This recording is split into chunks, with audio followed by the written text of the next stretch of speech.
Este podcast é produzido pelo Correio Brasiliense. Realmente esse é um desafio, né, da PM já de algum tempo. Como a gente falou, a população cresceu, né, e o nosso efetivo não acompanhou na mesma proporção. Nós investimos muito em tecnologia, né? A tecnologia, por exemplo, de monitoramento remoto, que é o CFTV, né, tem ajudado muito. Hoje também a gente tem drones para utilizar nas operações. A gente tem um sistema de comunicação próprio, né? É um sistema autônomo, a gente não depende de operadoras. Esse sistema garante uma comunicação segura, mesmo em eventos, né, de grande massa, quando o celular ali, né, fica saturado, a rede celular fica saturada, a gente tem esse sistema de comunicações. Equipamentos também, né? A gente conseguiu mais viaturas, a gente tem aeronaves. Então tudo isso ajuda a compensar, né, esse déficit de efetivo.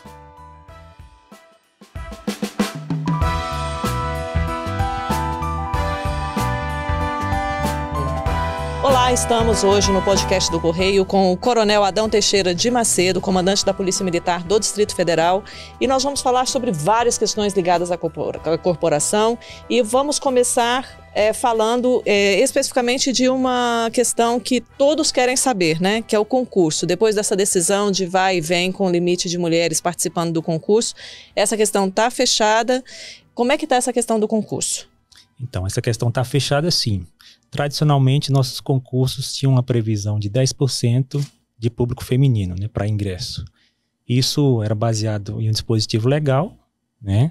Esse dispositivo foi questionado agora no último concurso e foi levado ao Supremo Tribunal Federal. O Supremo Tribunal Federal chamou as partes interessadas no litígio, né, para um acordo, e a Polícia Militar peticionou inicialmente para que não houvesse atraso no concurso, né, porque a gente já tem um déficit de efetivo para ser recomposto, e para não haver esse atraso, a gente abriu mão, né, dessa cláusula, até porque o STF na votação já tinha 6-0 a favor da quebra dessa barreira, né, dessa excepcionalidade. E aí a gente pediu para que a gente continuasse o concurso sem a cláusula de barreira. Que é o limite de 10% da participação de mulheres. Então, foi aceito, né? A parte que entrou na justiça aceitou o acordo, o STF autorizou a continuidade do concurso e a gente, né, interrompeu por esse período, né, do litígio, mas já retomamos. Em que fase que está agora? Exatamente. A boa notícia é que essa primeira fase já foi concluída, a gente iniciou agora a fase de sindicância da vida pregressa, correção das redações já foi feita, né, e a gente convocou para essa fase 4.455 candidatos aprovados, né. O concurso tem uma previsão de 1.200 ingresso e 1.200 cadastro reserva. 2.200 para ingresso e 2.200 para cadastro reserva, né. Agora, com a quebra de barreira, a gente está fazendo algumas adaptações, né? Porque quais adaptações? As nossas estruturas de formação, lá no nosso centro de formação, eram preparadas para 10% de alunas, né, do sexo feminino. Agora, com a quebra dessa barreira, a gente está fazendo as adaptações, né? Vamos ter que construir mais banheiros femininos, mais alojamentos, de forma que a gente consiga adequar à realidade atual, que é em torno de 28% a 29% de mulheres aprovadas. Agora, essa fase de investigação da vida pregressa, ela dura cerca de quanto tempo? Ela dura em torno de 3 meses, né? É um público muito grande para a gente fazer isso em 4.455 candidatos, né? Demora um pouquinho, né? Na sequência, tem o TAF, que é o teste de aptidão física, né? A prova física. Isso deve ocorrer no mês de fevereiro, janeiro ou fevereiro, né? E a partir daí tem as outras fases, que são recursos. A nossa expectativa de conclusão dessa fase de seleção é maio ou junho. Isso varia um pouquinho, porque às vezes tem recurso, tem judicializações e acaba estendendo, né? Mas a nossa expectativa é no máximo aí em junho a gente está fazendo a inclusão aí de 1.200, né? A gente pretende incluir nesse ano 1.200 ou 2.200? 2.200 é o concurso, né? Uhum. A gente pretende fazer uma turma esse ano de 1.200 e outra turma de 1.000 no ano que vem. Entendi. Bom, e aqui do meu lado, o Arthur de Souza, que eu esqueci de apresentar, né, Arthur? Logo no começo do programa, meu colega de bancada. Arthur, com a palavra. Obrigado, Adriana. Coronel, agora você falou na questão de efetivação de pelo menos 1.200 desses aprovados do concurso, né? Isso leva a uma questão que também é uma preocupação da população do DF, que é em relação ao efetivo da Polícia Militar aqui no Distrito Federal. Como está essa situação? Está melhor do que os outros anos? Tem piorado? Conta pra gente um pouquinho sobre... Esse ano está melhor do que o ano passado, né? Mas a gente vem num decréscimo de 2014, né, de efetivo, por vários motivos, né? A maioria deles é o ingresso na reserva, que é a nossa aposentadoria, né? Os policiais completam o tempo de serviço ou a idade, eles têm que se aposentar, ou adquirem o direito de aposentar, né? Em 2014, por exemplo, a gente tinha 15 mil policiais. Na ativa ou na ativa? Na ativa. Hoje a gente tem em torno de 10.300. Todo dia... E qual que é o quadro? Né? O quadro previsto. O quadro previsto foi previsto na Lei 12.086, é uma lei do ano de 2009. Né? Naquela ocasião, a população do Distrito Federal em torno de 2.600.000 habitantes e definiu-se o quantitativo de 18 mil policiais. A gente nunca conseguiu atingir os 18, né? É o nosso sonho de consumo, vamos dizer assim, né?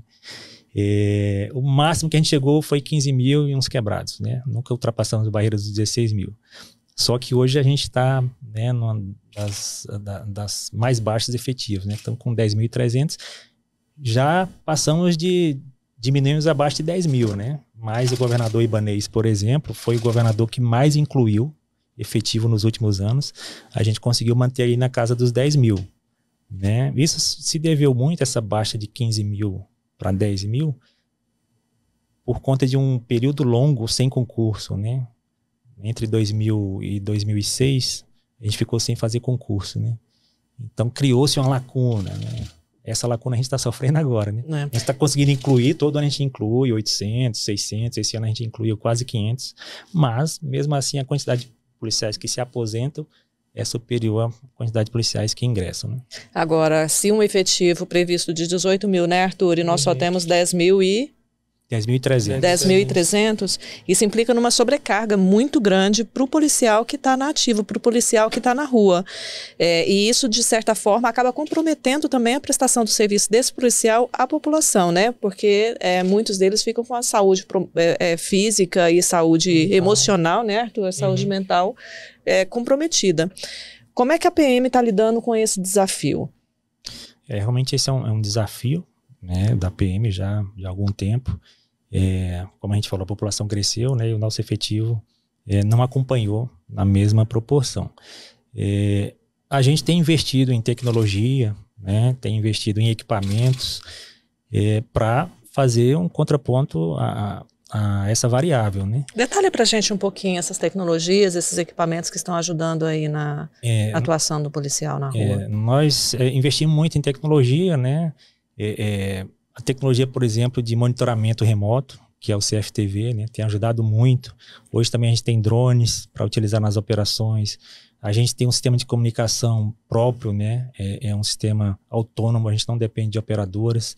Esse sistema garante uma comunicação segura, mesmo em eventos, né, de grande massa, quando o celular ali, né, fica saturado, a rede celular fica saturada, a gente tem esse sistema de comunicações. Equipamentos também, né? A gente conseguiu mais viaturas, a gente tem aeronaves. Então, tudo isso ajuda a compensar esse déficit de efetivo. Tá? E, além disso, também foi criado já há alguns anos um dispositivo legal que permite o policial, no seu horário de folga, né, se voluntariar para uma escala de serviço. É o serviço voluntário que a gente chama, né? Então, a gente consegue complementar as lacunas com esse policial militar que, durante a folga, né, oferece o seu serviço. Aí esse serviço, ele ganha uma remuneração por esse serviço. Hoje, a gente acredita muito ao efetivo que está na rua, a esse serviço voluntário, né, o policial. Isso é bom, de certa forma, complementa a renda do policial, né, mas traz uma sobrecarga de trabalho para o policial, né? Como é que está a saúde mental dos nossos policiais hoje, né, Arthur? É uma coisa que o Arthur fez uma matéria, né? Foi justamente comentar sobre isso. A gente fez uma matéria recente falando sobre a saúde mental das forças de segurança. Porque, por conta do que a Adriana comentou aqui, sobre o déficit, a sobrecarga de trabalho, acaba afetando não só o desgaste físico do policial, mas também a sobrecarga mental dele por conta da pressão que ele tem nesse trabalho. Como é que a PM trabalha a saúde mental do policial hoje em dia? O trabalho policial realmente é muito desgastante, né? Tanto fisicamente quanto emocionalmente, né? A gente costuma dizer que a gente lida com as mazelas, né? E se a gente não tiver uma força mental suficiente, a gente acaba, né, sendo afligido por isso também. E hoje a Polícia Militar ela tem um sistema de saúde também que atende os policiais. A gente tem clínicas credenciadas que atendem nessa parte de saúde mental e também hospitais conveniados que atendem a parte, né, hospitalar.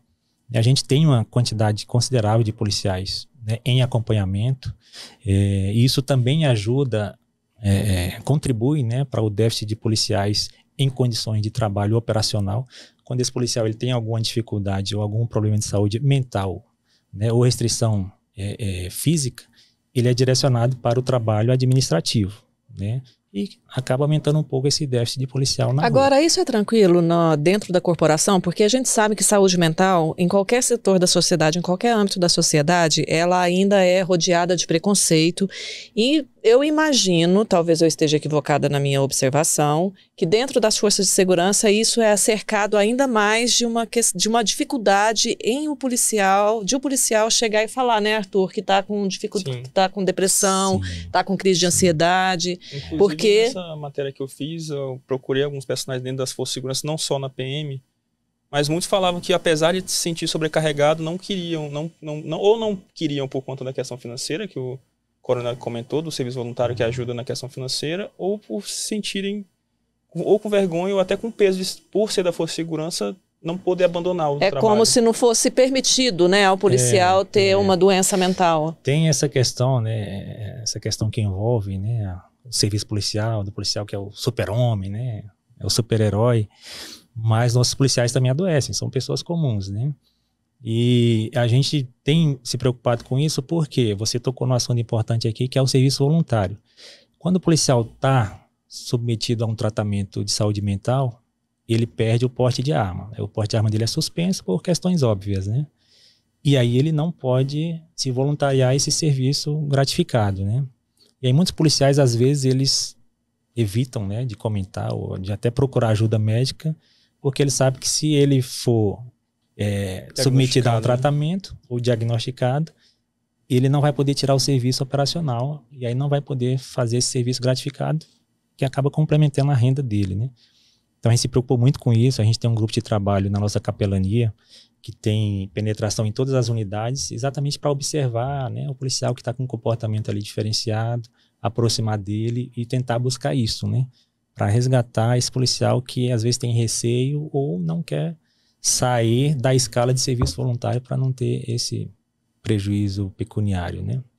Então isso agrava ainda mais essa questão da saúde mental, mas a gente está muito atento a isso. Agora, coronel, esse ano a gente estava comentando que foi um ano extremamente difícil, né? Sim. Para a Polícia Militar, extremamente difícil, especialmente no começo de ano, com a história do 8 de janeiro. Sim, sim. Há algum risco desse 8 de janeiro se repetir? E aí eu complementaria perguntando por quê, de acordo com a resposta do senhor. Então, não há nenhuma hipótese de se repetir o episódio do 8 de janeiro. A Polícia Militar, desde sempre, trabalhou em operações na Esplanada e nunca houve um evento semelhante ao do 8 de janeiro. Então, por conta disso, a gente acredita que não haverá. A gente está revendo protocolo, está revendo procedimentos, está revendo procedimentos de formação, procedimentos inclusive de ascensão profissional, né, para que a gente aperfeiçoe cada vez mais o planejamento, a técnica e a gestão dentro da corporação, para afastar definitivamente qualquer possibilidade de falha, como aconteceu, né? A gente não tem como dizer que não aconteceu falha. Houveram falhas e a gente está debruçado sobre esse problema para que não aconteça mais e com certeza não acontecerá. Agora, entrando ainda nesse assunto de janeiro, você acredita que a gente teve agora os resultados tanto da CPMI do Congresso quanto das nossas CPI da CLDF? Você acredita que houve realmente punição de quem deveria ser culpado?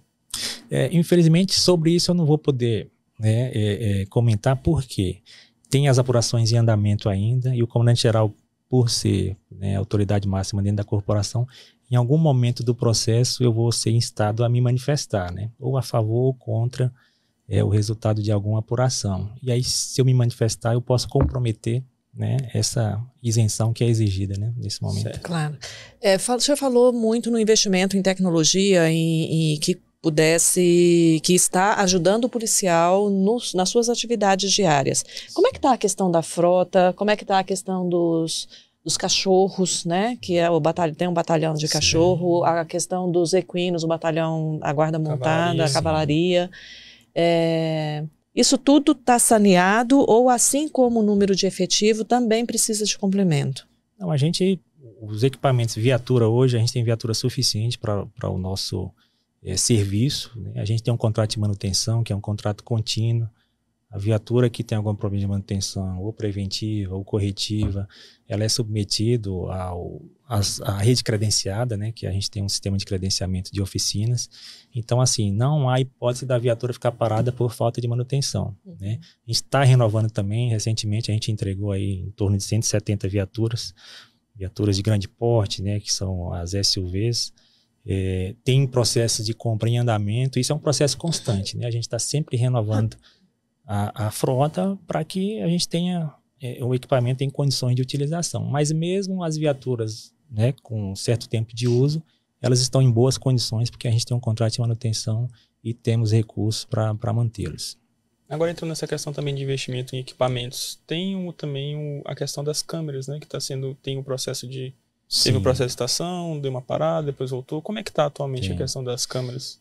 Eu participei no início desse processo, né? Porque na época, quando começou, eu era o diretor de tecnologia. Então, assim, eu conheço um pouco desse processo, posso falar dele. É um processo que a gente está muito empolgado com ele, né? É um projeto que a gente entende que é uma evolução, né? E não tem retrocesso. A gente vai utilizar as câmeras corporais. Entende também que é um instrumento de proteção para o policial, né, que está abordando as pessoas, né, e proteção também para o cidadão, né. Nos casos que a gente estudou, né, a gente fez visitas a estados brasileiros que já utilizam, né, a gente foi em Santa Catarina, foi em São Paulo, e os resultados, né, apontam para uma redução, né, de desdobramento violento da ocorrência. Inicialmente há uma resistência dos policiais, né, porque ele está sendo filmado, mas à medida que ele vai utilizando o equipamento e vai vendo os resultados, essa resistência vai sendo quebrada. É um instrumento de proteção tanto para o policial quanto para a população, o próprio né? Cidadão. Porque se o policial, por exemplo, estiver agindo corretamente, conforme a lei, e ele for acusado de alguma ação truculenta, a câmera de segurança está ali e vai mostrar se houve ou se não houve, né? O próprio cidadão, quando ele é abordado e o policial avisa que ele está sendo gravado, isso de acordo com os relatos, né, das corporações que a gente visitou. O cidadão, ele tende a ser mais cortês, mais educado. Então, a gente vai afastando essa questão da ocorrência violenta, né? E isso é um resultado comprovado já em números lá em São Paulo, né, e Santa Catarina. Além de que, né, tem essa questão da técnica, né? A polícia pode observar na imagem como é que o policial agiu, se ele agiu dentro da técnica, o que precisa aprimorar. E, além do mais, quando houver ocorrências, né, que se desdobram em apurações ou disciplinares ou até judiciais, aquilo serve como prova. Vai ser melhor para o promotor, para o juiz, ele vai ver a imagem, o vídeo, vai ter mais segurança para prolatar uma sentença ou para, né, tomar as providências necessárias. E essa questão das câmeras agora, em que fase que está? Porque estava licitando e aí me parece que parou a licitação, não é isso? Por que parou? A gente tinha publicado o edital de licitação, né? É uma tecnologia um pouco complexa, né? E aí alguns fabricantes fizeram alguns questionamentos técnicos em cima do edital, e a gente entendeu que esses questionamentos técnicos eram razoáveis e a gente preventivamente tirou do ar, né, o edital, vamos dizer assim, para fazer esses ajustes técnicos, especificações técnicas dos equipamentos, né? É uma questão que acontece muito. Às vezes você começa um projeto, aí daqui 6 meses já tem uma tecnologia nova, já tem outras possibilidades, e aí a gente tem que estar atento para isso. A gente tirou preventivamente fazer esses ajustes. Nesse ínterim, o Tribunal de Contas emitiu uma decisão para que a gente fizesse outros ajustes. A gente está fazendo isso, já estamos concluindo esses ajustes, vamos submeter de novo ao Tribunal de Contas para que ele autorize a publicação de novo do edital. Já tem alguma previsão para que seja? Agora a gente está entrando no recesso, né, do Judiciário, acho que dia 15 entra em recesso o TCDF, e provavelmente só vai ser colocado em plenário depois do recesso, né, porque tem que ser submetido à plenária do TCDF novamente. Me parece que na segunda quinzena de janeiro volta o expediente no TCDF e a gente deve retomar a normalidade. Acredito que no máximo até o final de janeiro a gente está publicando de novo esse edital. E serão quantas câmeras nesse primeiro edital? Nesse edital a gente está fazendo a previsão de 1.900 câmeras, aproximadamente 1.900. É um registro de preço, né, uma forma de compra que permite a gente ir aumentando a quantidade, né? O orçamento que a gente tem previsto era para iniciar com 300 câmeras e no prazo de 2 anos, que é o prazo legal do registro de preço, a gente chegar nas 1.998, se eu não me engano, né? A ideia é que todo policial de serviço na rua tenha uma câmera acoplada ao seu uniforme. Certo. Agora entrando na questão, estamos no final de ano, né? Tem muitas operações, tanto de trânsito, da parte do TRAN, e também tem a operação da PM Natal Seguro, né? Como é que está a operação para esse fim de ano?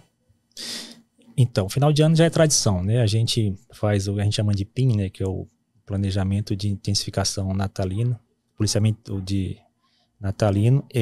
A gente utiliza uma massificação do policiamento nas áreas de comércio, né? Por conta do 13º, né? Das compras de final de ano, é onde tende a ter os delitos relacionados com o patrimônio. Então, a gente intensifica o policiamento nessas áreas, né? A gente tem também as operações, né? As manifestações, tem algumas manifestações essa semana aqui na área central, a gente também está focado nessas manifestações exatamente para que a gente resguarde e não aconteça o 8 de janeiro, tá? Mas essa intensificação de policiamento vai até a primeira semana de janeiro, né? Que é quando começa a arrefecer essa questão das compras, e a gente pretende proporcionar para a população aí um Natal seguro. Já percebeu algum aumento no registro de ocorrências, especialmente no entorno dos comércios, por conta dessa questão? Mais dinheiro em circulação, acho que o 13º injetou 8,3 bilhões, né? Milhões. Bilhões, né? Ainda não temos esses números, né? Relativo a esse Natal ainda não temos, mas isso é uma coisa natural que acontece, né? E é exatamente nesse ponto que a gente trabalha, para evitar esses delitos relacionados com as compras de final de ano. Agora, Coronel, tem uma questão que os dados da segurança pública mostram uma queda relativamente grande na criminalidade, inclusive com quedas históricas na questão dos homicídios. Sim. Mas onde a gente vai conversar com a população, ainda tem aquela sensação de insegurança muito grande, e a população com um anseio muito grande de policiais, de um policiamento ostensivo, né, da presença dos policiais na rua. Sim. Esse efetivo aí, que o senhor já falou, que está tão defasado, impossível ter, né, um policial em cada esquina, como o senhor está dizendo agora. Como é que a gente saneia essa questão da sensação de insegurança da população? Essa sensação de segurança é uma questão complexa, porque assim, é uma sensação, né? Então isso vem de dentro da pessoa. Como você falou, realmente os números estão em queda, né? Desde 2017, a gente até fez uma pesquisa, desde 2017 os crimes violentos contra a vida estão em queda, assim como os crimes contra o patrimônio também, né? E ainda assim há essa sensação, né, de insegurança na população, né? Em parte por conta da comunicação, né? A gente está trabalhando na parte de comunicação social, mostrar o trabalho da polícia, né? As mídias sociais também trouxe muito isso, né? O pessoal tramita muito esses vídeos, né? Com ações violentas, com crime, isso acaba assustando a população, mas a gente está fazendo um trabalho de comunicação, né? Para mostrar que os números estão caindo e que essa sensação ela tem esse viés, né? Da comunicação. Mas colocar um policial em cada esquina realmente é difícil, né? A gente, planejamento também de ações ostensivas, né? Que a ostensividade, ela traz essa sensação de segurança para a população, né? Mas, como você falou, com efetivo defasado, não é fácil. A gente está se desdobrando e tentando resolver essa questão também da sensação.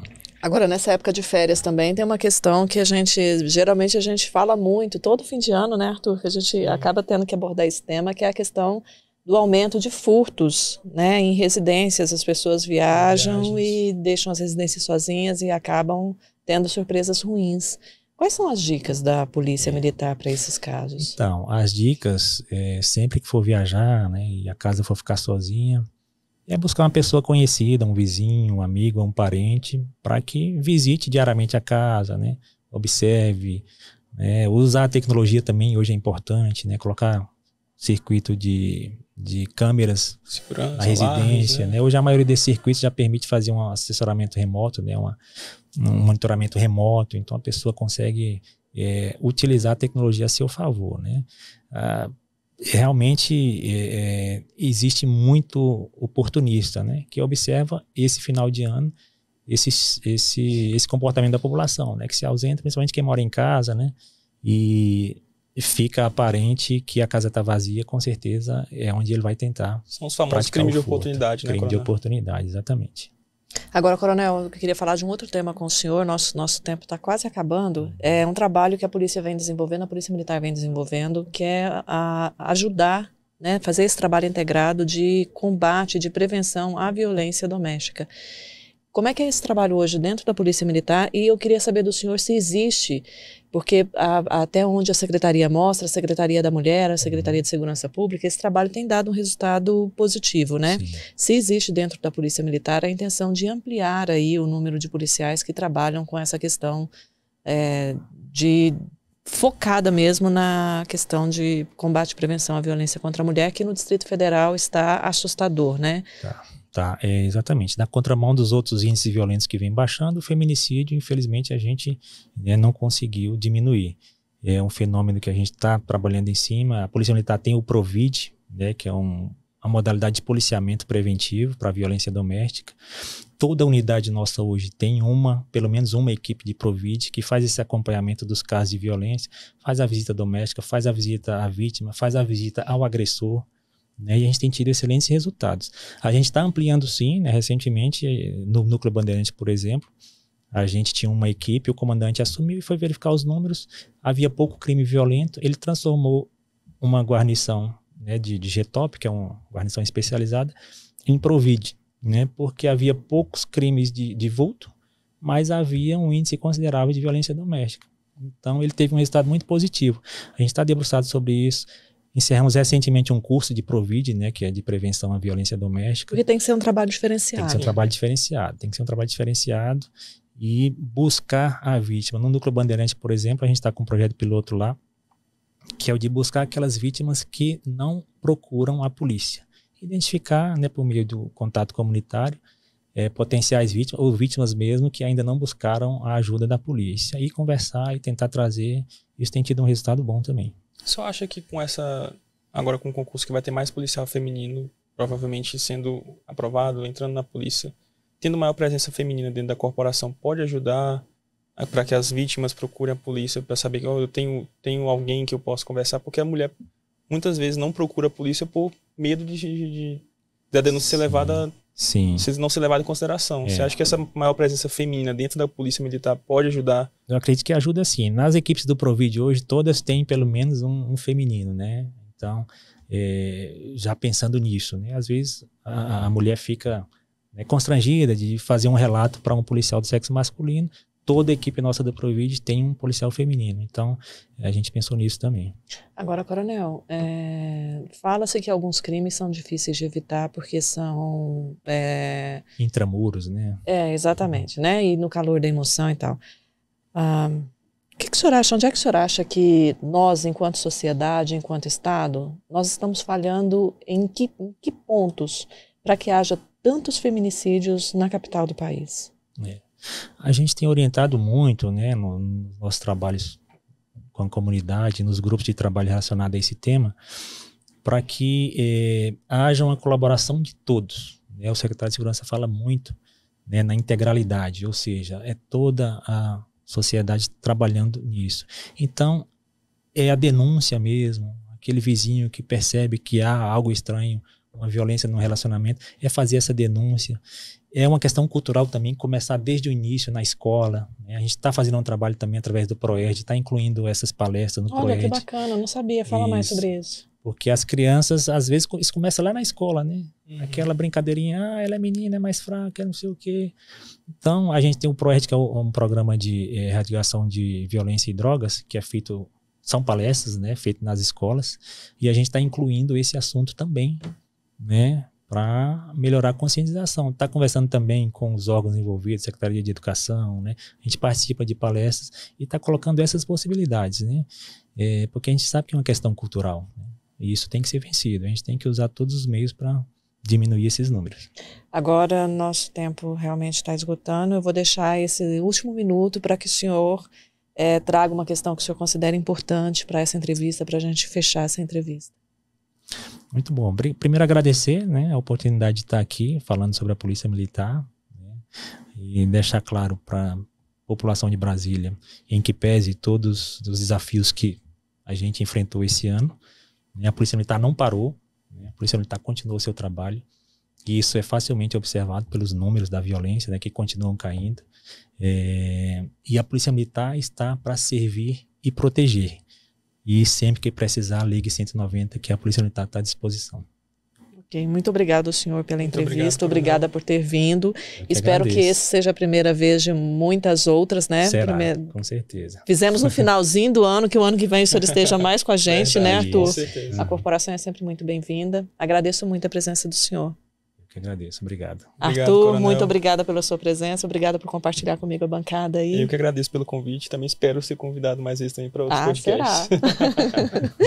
Bom, e para você que assistiu ao podcast hoje com o Coronel Adão Teixeira de Macedo, comandante da Polícia Militar do Distrito Federal, fique com a gente, acompanhe. Essa entrevista pode ser assistida na íntegra no YouTube e no Facebook. E amanhã, e também na edição impressa do jornal Correio Brasiliense. Até já.